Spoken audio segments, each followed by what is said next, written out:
اليوم بدي احكي لكم قصة خطبتي. هي قصة عجيبة كتير، يعني اللي انا استغربت منها كتير. جينا، كنت عم بشتغل بفترة بلبنان وجمعيتي تقريبا شي $400. نويت اتجوز انه فرصة، يعني ما بتجي كل وقت. فقلت لها لأمي تخطب لي، وأمي من بيت شقاع لبيت رقاع ما حدا يعطينا. رح تجيب بالموضوع انه انا سمعتي بالبلد كتير كويسة، يعني انه مالي فوتات لالي طلعات، زلمة شغيل من بيتي، مو انه مدح بيه حالي، يعني انه من البيت للشغل، من الشغل للبيت. يعني رفقاتي 3 4 بتعدوا على الأصابع. ايه الحل؟ يعني شغلي طولت سنتين. قلت لها لأمي يعني السبب انه ما حدا بيعطي، يعني شي امر غريب عجيب.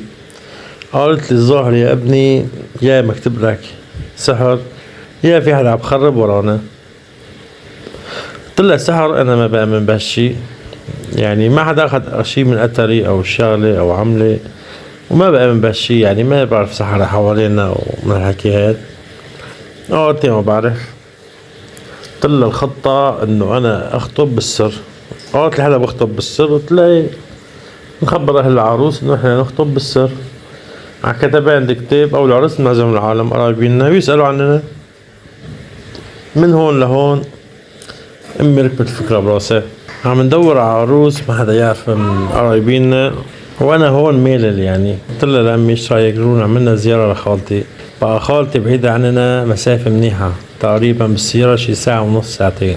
قالت لي امشي، صرنا سنتين 3 ما زرناها. قلت لها امشي. بقى هون انا ما عندي سيارة، استأجرنا سيارة ايجار يومي مثل ما بقولوا، اخذناها 3 ايام. اخذت امي وكم شخص من اللي بعزوا علي يعني، وطلعنا. قالنا هي تغيير جو، هي سيرانة، وهي مشقة خالتي، صرنا زمان ما شفناها، وهي خالتي الكبيرة يعني مدللة عنا. رحنا لعندها، والله جنب منا في بحيرة، قعدنا بالبحيرة، شوينا، انبسطنا، قضينا يوم حلو، غيرنا جو مثل عادة. انتبهت على بنت خالتي خجولة، خجولة كتير كتير، ومؤدبة محترمة. قلت لها لأمي نحن عم ندور ليش ما بناخد بنت خالتي. قالت لي والله يا ابني يعني بدي اقول لك الحكي، بس خفت تقول انه بدها من اهلها ما بتخطب لي، بدها بنت اختها بنت اخوها. قلت لا لا والله، يعني بنت مبينتها محترمة، بنت عالم وناس وبنعرفها، وخجولة هذا اهم شي. قالت لي تمام نحكي مع خالتك. حكيت مع خالتي بعد ما رجعنا طبعا. قالت لخالتي خلينا نفكر، اسأل جوزي، اسأل البنت. المهم بعد يومين ردنا خبر موافقة. قلنا لها نحن شرطنا من الأساس إنه الخطبة سرية، كتبان الكتاب ما عندنا مشكلة، نخطب بنعزم العالم كلياتها على الخطبة، بنعمل خطبة كتبان كتاب بيوم واحد. قال تمام. أنا هون طلعت أظبط أموري مثل ما بقولوا، لمنا المصاري، عملنا هيك، طلعنا على الخطبة، خطبنا بالسر أنا وأمي بس، ما في حدا. بعد فترة شهر تقريبا قررنا كتبان الكتاب والخطبة والعرس بيوم واحد. وطبعا شي غريب يعني، بس هذا اللي صار. المهم عزمنا هالعالم اللي بنعرفه، المشوار بعيد، قلنا لهم سيارة على حسابي بتاخدكم بتجيبكم. عملنا هيك، ما حسينا إلا شخص نط، صار ينط ويقمص، طالع عند خالتي. قال إذا بتعطي له هالشخص هاد أو هشام عني، يعني لا أنت أختي ولا أنا بعرفك، ولا بيطلع خالتي، واحدة من خالاتي ما بدها تجيزي كلياتها. طب ليش؟ أعطيني سبب، عذر واحد. يعني أنا هالولد بعرفه من زمان، من هو وصغير، خلو آدمي دين، بخاف الله، حباب، ما له مسموعيات سيئة. طلع هيك. قالت لي اجت لعندي خالتي بقى ام العروس اللي خطبت من عندها، قالت لي هيك صار الحكي، وانا ما بدي اختي تحضر العرس. قمت دقيت لها، انا قلت لها مشان ما تفكري حالك موينه وخالته العريس تجي لحالك، ما بدي اشوف وجهك بالعرس. قالت لي احسن. قلت لها تمام احسن. بعدين شوي شوي بلشت تنكشف الاخبار وتنفتح الدفاتر مثل ما بقولوا. اتاري كل ما بنروح بنخطب مع الجماعة بتروح خالتي لعندهم بتقول لهم هاي الولد سرسري، الولد حشاش، الولد له طريق وسخ، الولد ما الحكي هذا. لك ليش طيب لا عندك بنت خرجيزة اخذها من عندك، لاني مقرب صوبك، لا شي يعني السبب ما حكيت، يعني عجزت اعرف شو السبب ما حكيت. المهم عملنا هيك، انا هون بقى مستاجر بيت مفروش بلبنان وعندي سيارة، اموري كويسة الحمد لله. عملت هيك وحتى شهر عسل، قضيت شهر كامل كله سياحة وكزدرة. ما فتلهم بالسيرة بقى خالتي، يعني بتعرف 3/4 الخلق، ما حسنت تنغصني بالجيزة، فراحت فتلت على العالم كلياتها انه العرس رح يصير فيه مشكلة كبيرة وولاد عمه وما بعرف ايش من هالحكي هاد. المهم اللي حضر العرس رجال 5 اشخاص اللي هن رفقاتي من روح للروح، اللي انا وياهم في بيناتنا مثل ما بقولوا اخوة الدم، يعني بعهد الله، يعني الاصدقاء الوفيين مثل ما بقولوا، هدول اللي ضلوا معي. وعرس النسوان طبعا بتعرفوا انتو النسوان دربكة صغيرة بسوي عرس. النسوان اجتمعوا جمعة كبيرة الحمد لله.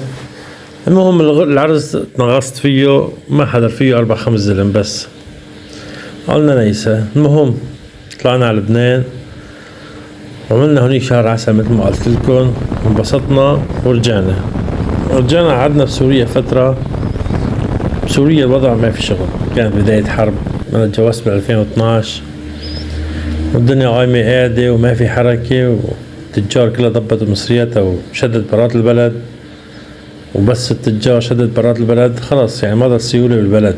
فقلت لها المرة خليكي انتي هون عند اهلي وانا بطلع لبنان شهر شهرين بجيب لي كم ليرة وبرجع بشوف شلون الله بيسر علينا.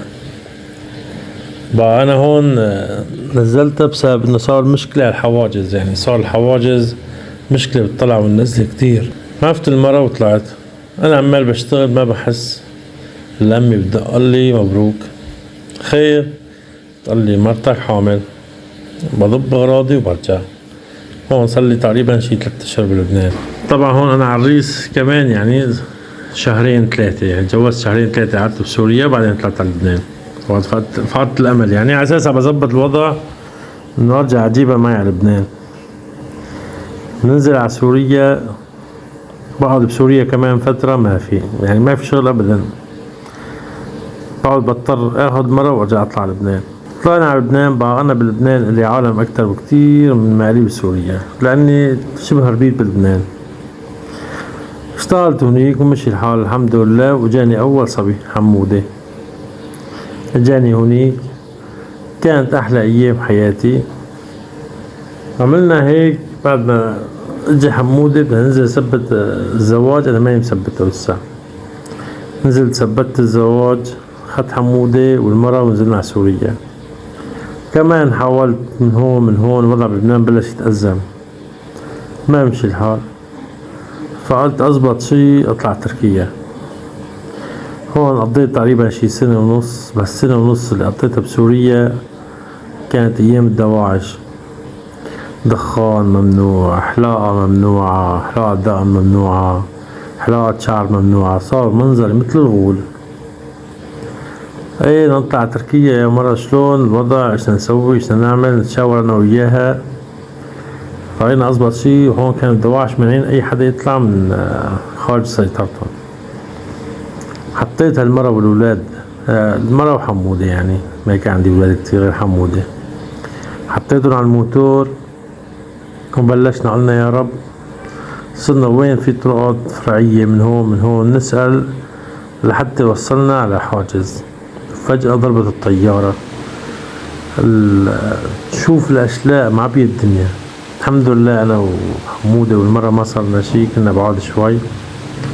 وصلنا على الحاجز، يعني قلنا هي الفرصة الوحيدة إلنا، الحاجز مضروب، العالم ضايعة ببعضها. المهم دخلنا لقدام شوي، بعد الحاجز بشوي ما بقى نحسن نقرب حتى مثل عين بقى نشوف قدامنا، وما نحس الا الطلقات تطلع من فوقنا يمين شمال، طلعنا يمين يعني نحن وصلنا على خط جبهة. المهم لقينا بيت من هالبيوت فاضي، طبعا ضيعة كاملة فاضي، يعني لقينا بيت قريب علينا فشلناه وفتنا. كان بالشهر الأول الدنيا برد بوز. قعدنا بهالبيت، قلنا للصبح جهزت الضوء، بس يطلع الضوء نقوم نتيسر ونتوكل على الله ونطلع باتجاه طريق التهريب. فقنا الصبح يا جماعة، طلعنا لبرا مشعلين سيكارات مأمنين، وقفنا السيارة وقال ما نحس ينزلوا شي 4-5 رجال ويسحبوا سلاح علينا.